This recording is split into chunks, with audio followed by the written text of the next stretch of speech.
Marc Hervé, guide de chasse, sauvaginier d'expérience, comment ça va? Ça va très bien, Martin. Merci beaucoup pour l'invitation. Bien, ça me fait plaisir. Je pensais à faire un peu une chronique sur qu'est-ce que ça prend pour s'aventurer dans cette chasse-là qui est géniale, la sauvagine. Je pense tout de suite à toi. Tu inities beaucoup de gens. Tu es en pleine activité présentement? Oui. Quelqu'un de flambant neuf, on va dire ça comme ça, t'appelle, veut savoir comment s'équiper. Tu le diriges de quelle façon au départ dans les cales? La première chose qu'on va faire, c'est lui recommander un call où il va être à l'aise avec. C'est pas nécessairement une question de budget, c'est vraiment une question d'être à l'aise avec le call. On a ce qu'on utilise dans le marché, plusieurs types de calls. On a des calls, ce qu'on appelle en bois, et des calls en acrylique. Souvent, les calls en bois vont être plus faciles à utiliser en début de saison, puis les calls en acrylique en fin de saison. Fait que souvent, pour les jeunes, ça va être plus facile d'utiliser les deux calls selon les saisons qui vont venir. Donc, d'essayer ces calls-là au départ, oui, pour toi, ce serait une bonne recette? C'est très important, parce que si la personne n'est pas à l'aise avec son call, c'est sûr qu'elle va avoir de la difficulté et qu'elle n'aimera pas ça. Je me pointe en magasin, je vois par exemple, tiens, ce call-là. Oui. Je suis débutant, je connais pas ça du tout. Oui. Je fais quoi dedans, comme son? L'important, quand on utilise un call pour la première fois, il faut l'essayer en faisant des sons pas forts.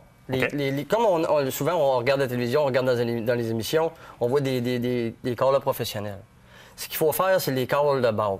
Des calls super faciles à faire. Ce sont les calls qui vont être à apprendre en premier lieu, j'imagine. C'est sûr que le vrai idéal, c'est de suivre des cours de call avant de se présenter sur le terrain. Oui, on peut apprendre par nous-mêmes. Il y a des DVD, il y a plein de choses qui existent sur le marché pour ce qui est des calls. Mais le vrai idéal, c'est de rencontrer quelqu'un, suivre un bon cours de call qui va vous montrer vraiment les bases. Parce que c'est vraiment des sons spécifiques. Ce qu'on appelle, nous, dans le jargon, le do-it. Comme pour l'outarde, c'est vraiment ce son-là qu'on fait dans notre call. Do it? Do it. C'est que ce qui est important dans un call, comme le call à outarde, c'est le do it. C'est que le son de base qui va donner la tonalité de votre call. Autrement dit, le do it. OK. La chose très importante, c'est que les gens ont tendance à seulement souffler dans les calls. Mais il faut parler dans nos calls. Ça, on l'entend souvent, mais on a de la misère à le mettre en application. Exactement. Le plus difficile, c'est de parler dans son call. C'est ce qui va faire qu'on va sortir un vrai beau son des calls. Parce que si on fait juste souffler dedans... C'est pas la même chose, il n'y a pas deux tonalités. Là. Et voilà. C'est vraiment le... qui va vous permettre de donner un super de beau son à votre call.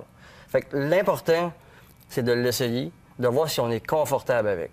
À la limite, on peut t'appeler? Oui, n'importe quand. Moi, je suis sur Internet, je suis sur Facebook. Ils peuvent m'appeler au téléphone. Je suis une banque de renseignements pour les gens. Tu peux nous amener plus loin aussi, si j'ai déjà une base, non? Je participe à beaucoup de programmes relève. J'initie beaucoup de jeunes à la chasse parce que c'est important de transmettre notre savoir à la jeunesse pour qu'ils suivent dans le bon code d'éthique de la chasse et non d'arriver là et d'être tout croche dans le champ.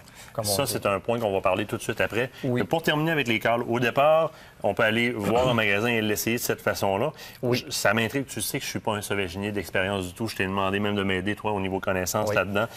Le call un peu plus élaboré, on va partir avec le même call. On va pratiquer avec ça au début. On va en arriver à peu près à quoi au bout de la ligne? Si on y va avec un son, mettons, quand on devient plus perfectionné, on peut sortir ce genre de vocalises-là. Parce qu'on parle de l'outarde qui a 21 vocalises différentes. Quand même. Oui, pour chasser, on n'a pas besoin de tout apprendre ça. Il y a 3 ou 4 vocalises de base que les gens peuvent apprendre pour avoir une facilité à chasser cet oiseau-là. C'est ça qui est le fun, c'est ça qui est plaisant de cette chasse-là. Je vais vous donner un petit exemple. Les calls de, mettons, longue distance. Un troupeau d'outarde qui s'en vient, on peut y faire ce son-là. Qui imite 2 outardes qui se parlent au sol. OK. Souvent un mâle ou une femelle qui vont se parler. Après ça, il y a un troupeau d'outardes qui est en excitation. Plusieurs outardes qui se sont mis à s'exciter étant donné qu'ils ont entendu d'autres oiseaux. Après ça, oui, c'est des calls pour attirer les oiseaux. Quand ils sont arrivés proches, on fait quoi? Quand ils sont arrivés proches, on fait des calls de rassurement. Autrement dit, ici, il y a de la nourriture. Ici, c'est sécuritaire.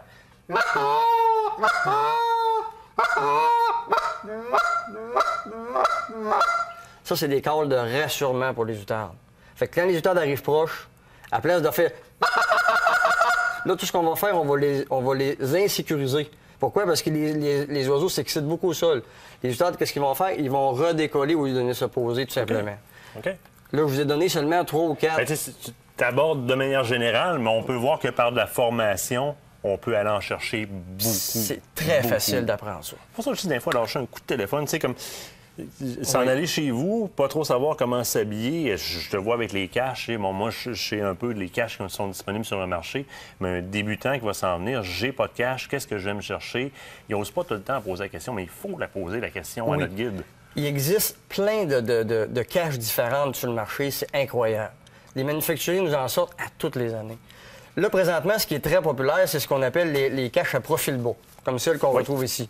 C'est vraiment des caches qui vont nous servir dans des champs, dans des places spécifiques où on n'a pas beaucoup de place pour se cacher. Souvent, les cultivateurs, quand ils font le champ, ils font pas des champs avec des bosses comme ça. C'est bien planche. Végétation basse. Très basse. Souvent, c'est très, très bas. Fait que se dissimuler, se cacher comme anciennement, c'est difficile. Parce qu'anciennement, on faisait des grosses boîtes carrées, on mettait de la végétation alentour. Les oiseaux deviennent éduqués avec les années. Fait qu'ils ont de la difficulté un petit peu à s'approcher de nos installations dans ce temps-là. C'est pour ça que les manufacturiers nous ont sorti des caches à profil bas. Oui, il y a plein de modèles, il y a plein de sortes différentes. Tu sais, rapidement, là, sans entrer beaucoup en détail là-dedans, tu as amené un modèle un petit peu plus haut. Un modèle ici, un petit peu plus gros, qu'on peut utiliser pour la végétation plus haute. Oui. Qui va faire pour, mettons, quand on chasse en début de saison, en bordure de végétation haute. Souvent, l'automne, la végétation en bordure des champs est un petit peu plus haute. Je suis en train d'en sortir un autre ici. Ces modèles-là. Oups. Le modèle ici, c'est un modèle qu'on utilise quand on chasse spécifiquement l'oie blanche. Pourquoi? Parce qu'il y a une nouvelle technique de chasse à l'oie blanche qui s'est instaurée depuis quelques années. On s'habille en blanc, puis on se dissimule à travers les aplats, étant donné qu'on en met des grandes quantités. C'est au sol. Et voilà. On est couché au sol, mais directement habillé en blanc. Donc, tu as vraiment quelque chose qui est à proximité comme ça. Fait que c'est vraiment... Ce qui est vraiment apprécié des gens de cette méthode de chasse-là, c'est la visibilité. Ouais, c'est qu'anciennement, quand on était assis dans une petite boîte, on a le visage vers en avant. On ne peut pas regarder en l'air. On ne voit pas les oiseaux. Là, on est couché sur le dos. On a les oiseaux directement devant nous. La visibilité est pas mal plus plaisante à regarder. Le spectacle est incroyable. Et aussi pour la qualité du tir. Pourquoi? Parce que vous avez les oiseaux en vue. Quelqu'un qui a le visage penché et qui se lève, sont où les oiseaux? Juste faire le focus, des fois, peut être un problème. Parce qu'on parle toujours de fractions de seconde quand on tire. Les premiers tirs se font à courte portée, mais les derniers tirs, tout dépendant de la force du vent, peuvent se faire à très longue portée. Fait que plus la visibilité est rapide sur l'oiseau, plus l'efficacité du tir va l'être en même temps. Marc, ça avance super vite. Il nous reste à peine 15 secondes. Oui. Il faut que je te reparle dans la saison quelque part. Je voulais te parler de munitions, ton avis sur plusieurs choses, l'éthique du chasseur. Ce n'est qu'un rendez-vous. De toute façon, on peut te visiter sur Facebook facilement. On peut te trouver sur Internet. Marc Harvey, guide de chasse. Oui. Et moi, je t'inviterais peut-être à nous partager quelques autres petits trucs comme ça sur la page Facebook de Loisirs Chasse et Pêche. Ça va me faire plaisir. Un grand merci à toi. Merci infiniment. On se quitte le temps d'une pause. Au retour, on parle avec Stéphane Monette. On parle de quoi? On parle de poudre d'automne. Restez là.